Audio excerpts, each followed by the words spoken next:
안녕하십니까. 행정학 기본 강의 제36강을 시작하겠습니다. 행정학 기본 강의는 1% 행정학을 교재로 사용하고 있습니다. 자, 36강 교재 제4편 조직론의 제8장 조직 수준의 조직관리 전략이 주요 내용입니다. 교재를 함께 보시면서 진행하도록 하겠습니다. 조직 수준 하면 조직 전체인데요. 조직 전체와 관련된 것은 우선 문화입니다. 조직 문화요. 문화이고 또 조직 전체의 효과성이고요. 이 효과성을 제고하기 위해서 조직을 바꿔나가는데 그걸 우리는 혁신이라고 합니다. 이런 쟁점들이 있습니다. 그러면 조직 전체와 관련된 이 조직 문화라는 개념을 보시면요, 조직 문화는 이 1980년대 때 이제 그 피터스하고 워털맨이 이제 미국 내 초우량 기업들의 조직 문화를 연구하면서 이 60, 70년대 때 일본의 이게 그 기업들이 도약을 하면서 이제 미국의 기업들이 상당히 이제 도전을 받는 상황에서 과연 그 미국 기업의 재도약 전략은 뭐냐라는 것을 연구하는 과정에서 중시됐던 대상입니다. 그래서 조직 문화를 이제 일본 기업들의 조직 문화하고 미국 기업들의 조직 문화를 비교하면서 일본의 조직 문화를 벤치마킹하고 그것을 변형시켜서 적용하려는 이런 차원에서 연구되었으며, 조직 문화는 또 이제 비교 행정론에서도 많이 강조됐죠. 행정학에서. 그래서 제3세계의 행정문화하고 그다음에 서구 관료제 하에서의 행정문화 이런 것들을 비교하면서 행정문화가 이 행정 성과에 어떤 영향을 미치는가 하는 것을 비교 행정론적 관점에서 분석했고, 특히 그런 것들을 생태론이라고 이렇게 했습니다. 그래서 이 조직 문화라는 것은 조직 구성원들이 함께 소유하는 일정한 어떤 그 마음가짐 또는 가치 체계, 기본 전제 뭐 이런 것들을 의미하는 추상적인 것이죠. 그런데 눈에 보이지는 않는 거지만 상당히 강하게 작용하죠. 우리나라 뭐 삼성 기업의 이런 그 제일주의 문화라든가 재정경제정부의 이런 그 일등주의 문화 이런 것들이 조직 문화고, 뭐 행정 조직 우리나라 그 정부 조직 전체에서도 그런 조직 문화가 있습니다. 어떤 그 민간 부분에 대한 우월감이라든가 그런 것도 하나의 그 조직 문화라고 볼 수 있습니다. 자, 조직 문화는 여러 가지 순기능과 역기능을 갖고 있는데요. 이 조직 문화가 이제 그 조직의 효과성을 제고하는데 어느 정도 기여하느냐라는 걸 하려면 조직 문화가 이제 여러 가지 그 특징적 요소들을 갖고 있다는 점을 알아야 됩니다. 특히 그 조직 문화는 이제 조직 구성원들이 새로 들어오거나 또는 기존의 조직 구성원들 간의 관계에 있어서 이 서로 상호작용하는 데 영향을 미치는데, 그런 과정에서 특히 중요한 게 이제 사회화 과정이죠. 조직 구성원으로 새로 들어오면은 조직 문화에 적응하는 과정을 거치거든요. 그 적응하는 과정을 이제 동화라든가 그다음에 격리, 그다음에 탈문화와 다원화 이렇게 구분할 수 있습니다. 이 동화라는 건 내가 들어가면은 완전히 그 조직 문화에 일체감을 느껴서 되는 것이고요. 그다음에 격리는 적응하지 못하는 겁니다. 그래서 완전 소외감을 느껴서 따로 노는 것이고요. 뭐 좌천 발령이라든가 지방 배치 뭐 이런 것들이 많이 이루어지죠. 그다음에 탈문화화는요, 조직 문화가 힘을 좀 이렇게 강도를 구성력을 약화시켜 나가면서 새로운 구성원들이 또 그 조직 문화에 대해서 변혁을 요구하고요. 그런 과정에서 그 조직 문화가 힘을 발휘하지 못하는 이런 경우입니다. 그다음에 이 다원화라는 것은 조직 문화가 변화를 일으키면서 새로운 조직 문화로 이렇게 전환되는 과정에서 여러 가지 그 가치 체계들이 공존하는 그런 형태를 다원화라고 합니다. 자, 이 조직 문화는 또 사회와 관련돼 있으면서요, 여러 가지 순기능과 역기능을 행사합니다. 그 조직의 통합에 기여를 하고요. 그다음에 안정성을 유지하고 또 일탈 행위를 방지하고 이런 여러 가지 기능을 하지만 또 조직 문화가 너무 강하면은 너무 경직적이 돼요. 조직이 환경에 또 부적응하고요. 그다음에 그 섹셔널 부처 할거주의라는 것들이 발생해 가지고 통합이라든가 또 조정에 또 오히려 역행하는 그런 역기능을 발휘할 수도 있습니다.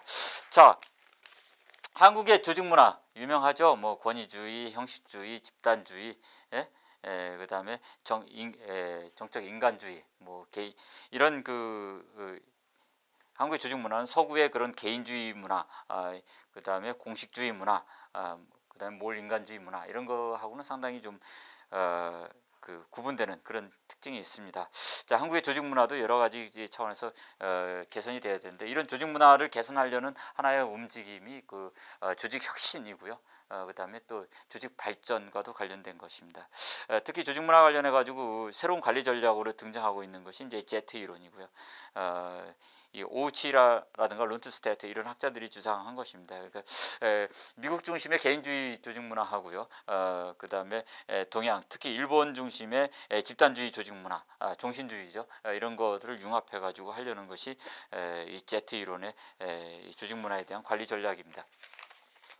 자, 다음으로는 조직 문화의 유형 중에서 우리가 알아야 될 것이 이제 더글라스와 윌답스키가 한 신문화 이론입니다. 이 윌답스키가요. 키가 조직 문화를 네 가지 유형으로 분류했습니다. 이 사용한 척도는요, 집단과 사회 역할, 집단이 강하냐 약하냐, 또 사회 역할이 강하냐 약하냐라는 걸 변수를 사용해 가지고 했는데요. 여기서 집단이라는 것은 이제 그 구성원이 집단에 속하는 소속감의 정도를 얘기합니다. 그래서 여기가 이제 강이고요.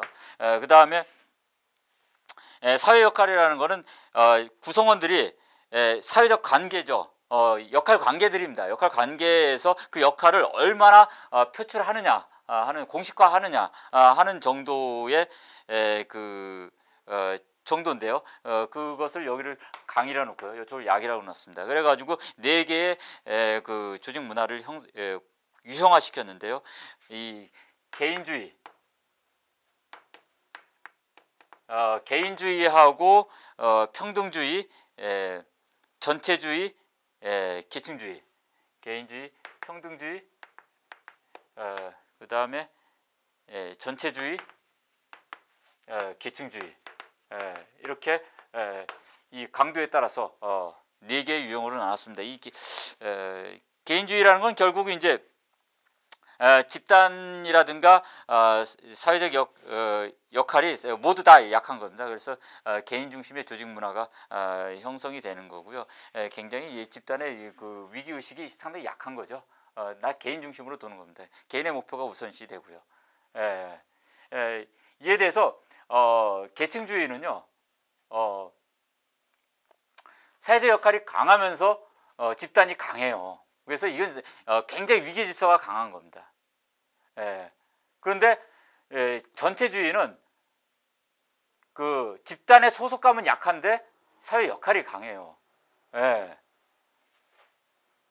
그렇기 때문에 이거는 집단의 전체를 강조합니다. 그래서 상당히 그 권한의 독점 이런 현상이 강하게 일어나죠. 그다음에 평등주의는요, 사회 역할이 약하기 때문에 그러나 집단의 소속감은 강해요.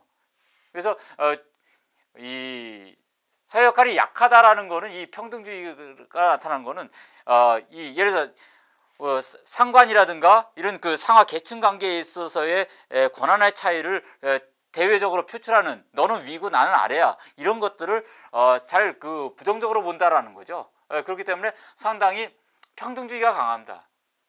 집단에 대한 소속감은 강하면서도 야, 너는 과장이고 나는 부하 직원이지만 야, 우리 같이 따로 모이면은 같이 우리는 동료야, 이렇게 하는 평등주의 문화가 강한 거죠. 이런 식으로 네 개를 유형했다는 거 좀 참고로 알아두시기 바랍니다. 자, 이 조직의 전체 차원과 관련된 또 하나의 문제가 조직의 효과성입니다. 조직의 효과성이라는 건 목표를 얼마나 잘 달성하느냐 하는 달성 정도를 의미하는 것이고요. 조직 이런 효과성을 측정하는 방법에는 전통적으로 이제 그 체제 자원적 접근법, 내부 과정적 접근법, 목표 달성 접근 모형이 있습니다. 체제라는 거는 그 투입으로부터 산출이 전환 과정이 이루어가지고 외부 환경에서 얼마나 자원을 효과적으로 투입을 받아가지고 즉 조달을 해서 산출을 만들어내느냐 하는 그 이 투입 과정에 대한 강조 모형입니다. 그 다음에 내부 과정적이라는 거는 그 조직 내부가 얼마나 그 부여된 공식적으로 부여된 기능에 따라서 잘 수행되고 있는지를 평가하는 것이고요. 목표 달성은 조직의 산출을 기준으로 해가지고요. 목표 산출을 측정해서 목표와의 차이점을 비교해가지고 그 효과성을 측정하는 것입니다. 이것은 이제 기본적으로 조직을 하나의 외부 환경으로부터 얼마나 자원을 획득해가지고 산출을 만들어내는 기능을 잘 수행하는지라는 이런 그 분석 틀을 가지고서 접근했던 모형입니다. 오늘날에서는요. 조직을 단순히 목표 달성을 위한 도구 수준에서 머무르지 않고 더 환경과의 교호작용 관계에서 효과성을 측정하려고 합니다. 그래서 이해관계적 접근법하고 경쟁적 가치 접근법으로 대분되는데요. 이해관계적 접근법은 조직이 얼마나 그 어떤 그 이해관계, 좀 뭐 주주라든가 아니면은 그 협력적 부품을 조달해주는 그런 협력 기업들, 조직들 이런 것들하고 얼마나 그것들에 대해서 그들의 요구를 얼마나 잘 충족시키고 있는지, 뭐 고객 만족도, 뭐 이것도 다 이해관계적 접근법입니다. 이런 것들을 가지고 평가하는 것이고요. 경쟁적 가치 접근법은 캠벨이 제시한 모형인데요. 가장 많이 사용되고 있는 것입니다. 이 캠벨은요, 그 조직의 그 강조점을 이 조직이냐 인간에 두고 있느냐 관리의 강조점 하고요. 그 다음에 통제 지향이냐 아니면 융통성을 더 부여하는 것을 이제 지향하느냐에 따라서 이 두 가지 척도로 이렇게 가지고서 이 그 효과성 평가 모형을 네 가지로 나눴습니다. 그래서 이 조직을 강조하면서요 유연성을 강조하는 이런 그 모형을 개방체제 모형으로, 이건 조직과 유연성을 강조하는 거예요. 그 다음에 조직을 강조하면서 통제를 강조하는 것이 있죠. 이것이 합리 목표 모형입니다. 이것은 조직을 강조하면서 통제를 강조하는 거예요. 그 다음에 내부 과정 모형이에요. 이거는 인간을 강조하면서 통제를 강조하는 겁니다. 그 다음에 인간 관계 모형이에요. 이거는 인간을 강조하면서 유연성을 강조하는 거예요. 이렇게 네 개의 모형을 만들어 가지고요. 이것이 조직의 성장 단계에 따라서 유효성이 다 다르다고 이렇게 보는 겁니다. 그래서 창업 단계에서는 개방체제 모형이 이것이 유효하고요. 창업 단계.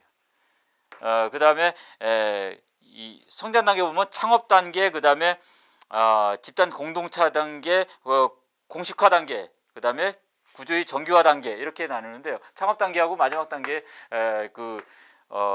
정규화 단계. 이 창업 단계 정규화 단계에서는 개방체제 모형이 그 조직 효과성을 측정하는 모형으로서 적합하다고 보고요. 그 다음에 창업 단계 다음에 나타나는 서로 그 집단을 형성하는 그런 그러니까 비공식적 의사 전달이 상당히 중요해지는 이런 단계에서는 인간관계 모형이 이 공동체 단계입니다. 집단 공동체 단계예요. 단계에 유효하다고 보고요. 그 다음에 이제 그 다음에는 이제 집단 공동체 단계를 넘으면 공식화 단계로 들어가거든요. 공식화 단계에서는 이런 내부 과정 모형이라든가 합리 모형, 이게 공식화 모형에 적합하다고 본 것입니다. 그래서 창업 단계를 시작해서 개방 체제로 시작을 하고요. 그 다음에 집단 공동체 단계로 해서 인간관계 모형을 가지고 측정하고요.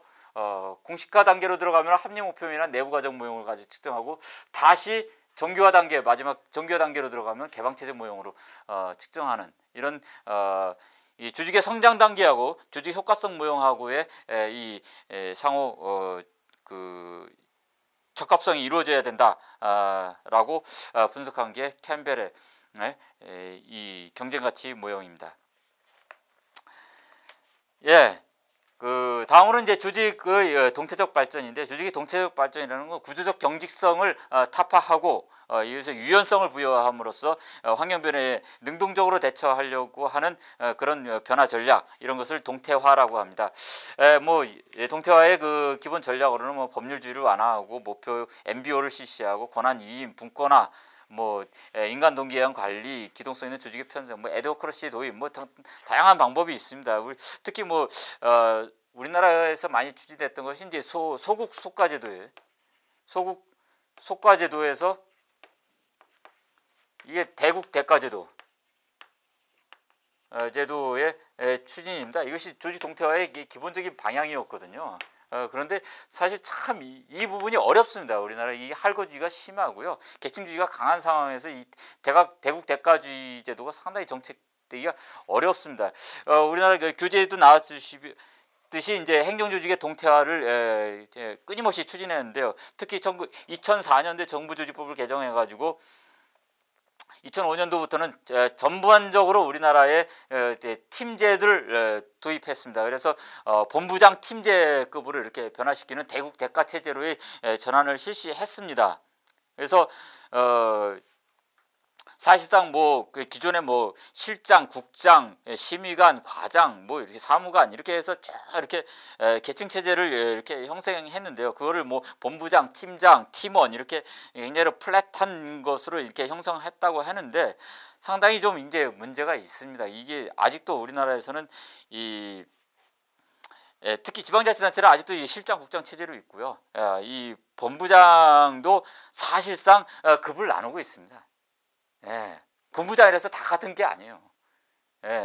그리고 팀장이라서 또 다 같은 게 아닙니다. 공식적으로는 할지 몰라도 사실상 인사관리상에 있어서 팀을 다 동일하게 보지 않습니다. 부서별로 다 다르게 이렇게 취급을 하고 있고요. 더군다나 이 팀이라는 것의 성격이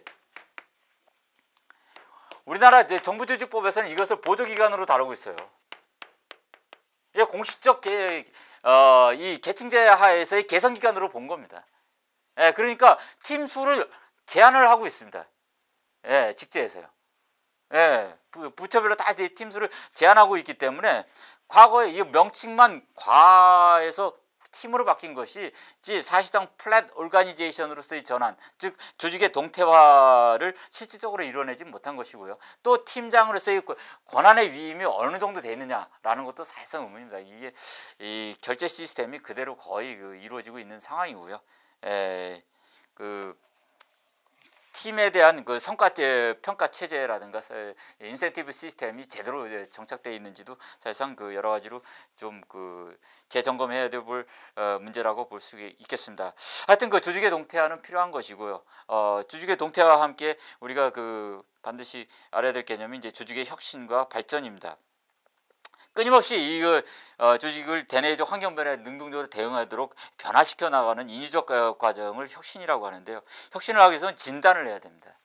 조직 진단, 대대적으로 특히 정부가 이제 새로운 정부가 출범할 때마다 이 조직 진단이 많이 이루어지고 있죠.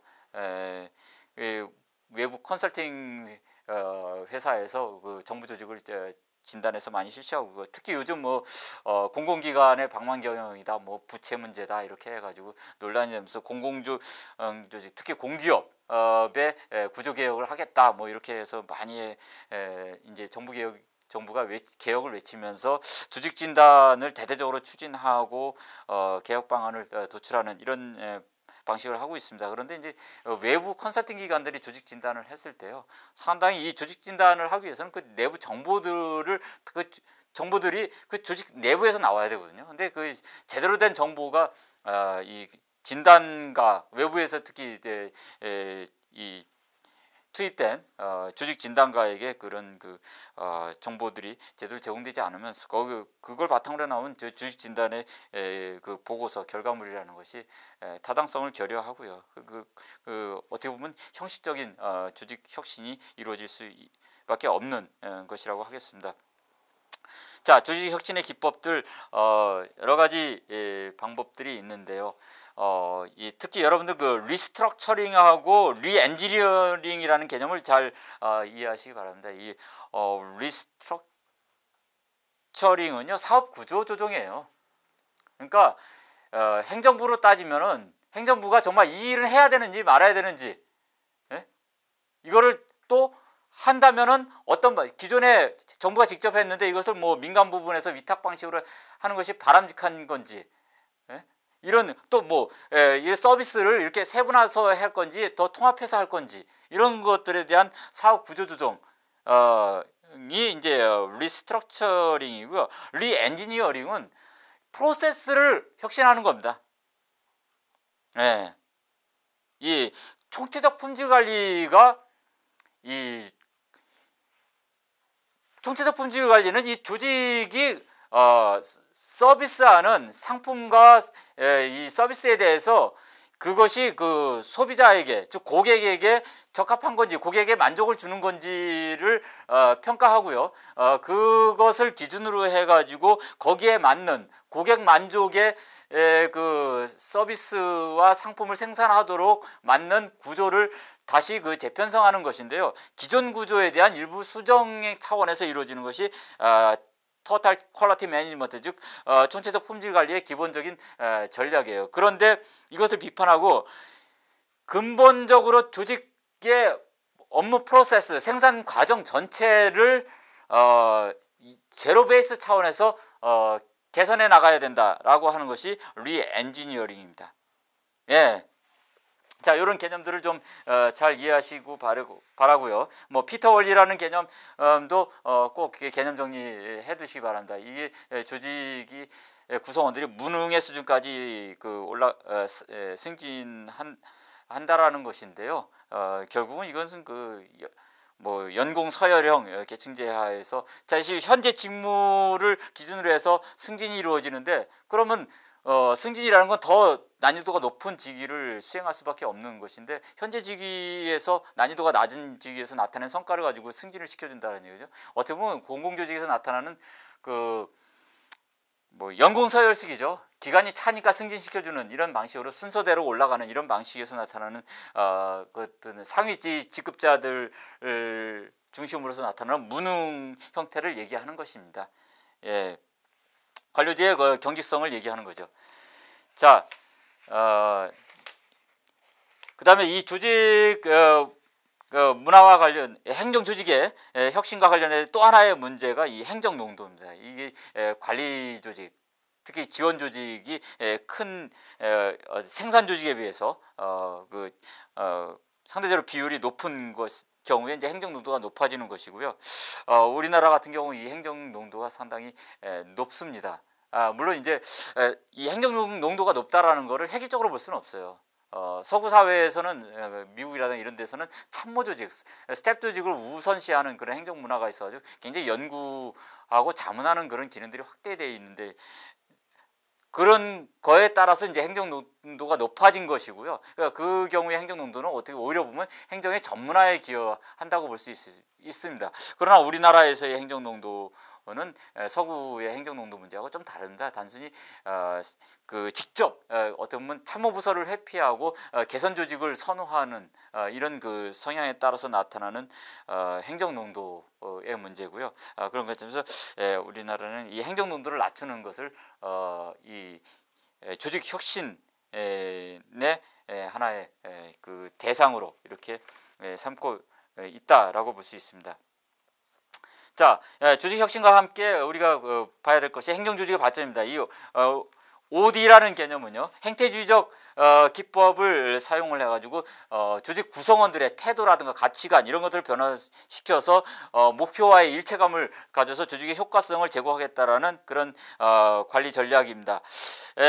조직 관리 발전의 이 전략 은요, 우선 의도적이고 계획적이어야 돼요. 특히 최고 관리층이 관심을 갖지 않으면 잘 안 됩니다. 그 다음에 행태과학을 해가지고 조직 구성원들이 갖고 있는 어떤 가치 체계가 뭐냐, 어떻게 업무 처리를 하느냐 하는 구체적인 개인 중심의 행태들을 쭉 자료를 뽑아가지고 그것에 대한 개선 방안을 차출하는 겁니다.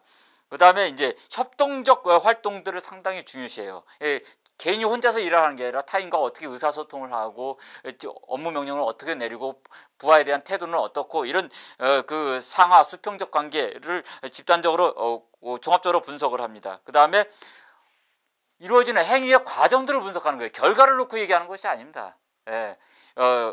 그런 그 자기의 직무 수행 과정, 그 다음에 비공식적인 그런 정보의 소통 이런 제반 그런 과정들을 분석을 해가지고 과정을 개선을 함으로써 산출을 극대화시키자 이런 접근법입니다. 자, OD의 기법으로서 대표적인 것이 팀 개발법이에요. 여러 가지 작업 집단들을 개발을 하는 겁니다. 그래서 그 작업 집단을 개선을 해서 그 효율성을 높이기 위한 것이에요. 의도적으로 소규모 집단을 형성하기도 합니다. 그리고 이제 감수성 훈련이 가장 많이 사용되는 거예요. 감수성 훈련은 우리가 T그룹 집단이다, T그룹 훈련이다 이렇게 지칭하기도 하는데 한번 10명 내외의 이런 그 소규모 집단을 특히 이질적인 그 구성원들로 구성합니다. 일부 뭐 아는 사람, 몰랐던 사람, 이질적인 다른 부서의 사람을 이렇게 구성을 해서 그 비구조화된 상황으로 만드는 거예요. 어떤 그 공식적인 업무 구조에다가 투입하는 것이 아니라 어떤 그 조를 편성하거나 이런 식으로 해서 어떤 실험실 상황에다 넣는 거죠. 가상적인 상황에다 넣고서 어떤 그 토의를 시키거나 문제를 줘가지고 문제를 해결하는 것을 집단적으로 이렇게 서로 상의하고 협동하고 이렇게 협상을 하고 하는 그런 과정들을 통해서 각 구성원들의 태도의 특성들을 쭉 분석을 하는 것입니다. 그래서 거기서 나타나는 것들을 개선해 나가는 대인관계에 대한 개선, 이것이 감수성 훈련의 핵심 아이디어입니다. 그 다음에 자료환류법은 구성원들 전체 최고 관리자에서부터 부하 직원들까지 모든 구성원들에게 다 인터뷰라든가 설문지 조사를 통해서요. 이런 그 조직 전반에 걸쳐서 태도라든가 문제 의식 이런 모든 이 부분에 대한 자료를 조사해냅니다. 그래가지고 그것을 다시 다 피드백해요. 모든 구성원들에게 다 피드백해가지고 자, 이것을 놓고서 문제가 뭐냐? 해서 문제를 도출하도록 이렇게 토의를 하거나 회의를 개최하거나 이런 식으로 쭉 문제 도출 과정을 또 거칩니다. 그래서 문제 도출이 됐으면은 이거 개선 방안은 뭐냐? 또 개선 방안에서도 쭉 협의를 하고 토의를 하고 이렇게 진행합니다. 그래서 개선 방안이 도출했으면 그것에 대해서 공식적으로 이제 문제 개선을 추진해 나가는 이런 것이 자료환류법입니다. 그다음에 관리방 훈련법은 이제 블레이크와 머튼이 개발한 것이고요. 이제 리더십을 이제 생산에 대한 생산 지향형 리더십, 인간관계형 리더십으로 나누고서 두 개의 리더십 유형에 따라서 이것이 조직의 효과성이 어떻게 달라지는지를 분석을 해서 사실상 두 개의 리더십이 다 통합되는 강하게 나타나는 그런 리더십의 개선 방안, 그 구성원들을 그렇게 교육 훈련시키는 것입니다. 그래서 특히 이거 최고 관리층에 많이 적용이 되는 그런 훈련체 방식이에요. 이에도 뭐 업무 수행 과정상에서 애로 사항을 조사하는 그런 과정 상담법 등 여러 가지 그 조직 발전 기법들이 있습니다. 이 기법들은요 시험에 잘 나오니까 OD의 특성과 함께 잘 정리해 두시기 바랍니다. 자, 현대는 이제 단순히 효율성이나 생산성을 넘어선 품질의 시대입니다. 조직의 품질은 조직 문화와 관련되어 있고요. 조직 전체의 건강성과 관련되어 있는 것입니다. 그래서 이 조직 문화와 조직 전체의 어떤 리더십이라든가 그 다음에 구조, 이것이 어떤 상호 조합을 통해서 조직의 효과를 제고하는 이런 조직 발전 내지는 조직 혁신의 전략, 이것이 근본적으로 이 품질의 시대에 부응해가는 그런 방안이라고 생각이 됩니다. 자, 지금까지 조직 수준의 관리 전략에 대한 강의를 마치겠습니다.